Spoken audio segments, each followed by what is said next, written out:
LA ஒலிம்பிக்ஸில் வந்து நம்ம எப்படி மெடல் வாங்கணும்னு இரவும் பகலும் எங்கே ப்ராக்டிஸ் பண்ணுறோம், அந்த எம்ஜிஆர் ஜானகி காலேஜ் கிரவுண்டில் ப்ராக்டிஸ் பண்ணியிருக்கோம். அவங்களும் சத்யா ஸ்டுடியோ, அவங்களும் எம்ஜிஆரோட குமார் ராஜேந்திரன் எங்களுக்கு ரொம்ப இதாக வந்து அதை ஃப்ரீயாக கொடுத்தாரு. அவரை நாங்கள் ப்ரெசிடென்ட் ஆக்கிட்டோம். எங்களுக்கு கொடுத்துருக்காருங்கிறதுனால, அந்த நிலத்தை கொடுத்துருக்காருங்கிறதுனால அங்கே தான் ட்ரெயின் எடுத்துகிட்ருக்கோம். சடன்னாக ஒரு பேரிடி மாதிரி என்னாச்சு, ஒரு 10-12 நாளுக்கு முன்னாடி அங்கே ரோடு போட போகிறாங்க, எல்லாத்தையும் நிப்பாட்டுங்கன்னு சொல்லி எங்களுக்கு அத்தனைக்கும் போட்டிகள் பல நடக்குது. போய் எங்கேயும் பண்ணுறதுக்கு இடமே கிடையாது.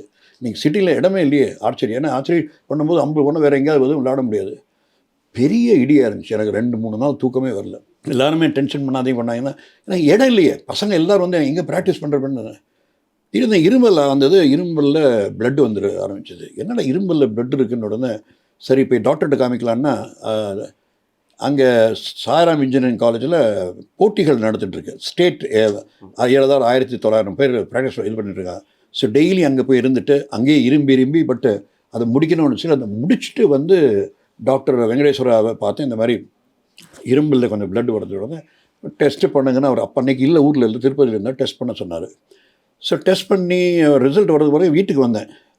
வந்தோடனே அவர்கிட்ட இருந்து ஒரு ஃபோன் வந்து டாக்டர் ட்ரிலைட் இருந்து, சார் உடனே திரும்பி வாங்க, உங்கள் பிளட்டில் ஒன்றுமே இல்லை, எல்லாமே டவுனாக இருக்குது, நீங்கள் இமீடியட் அட்மிட் ஆகும். என்னடா அது இமீடியட் அட்மிட் ஆகணும் சொல்லி திருப்பி ஓடினேன், அட்மிட் ஆனேன்.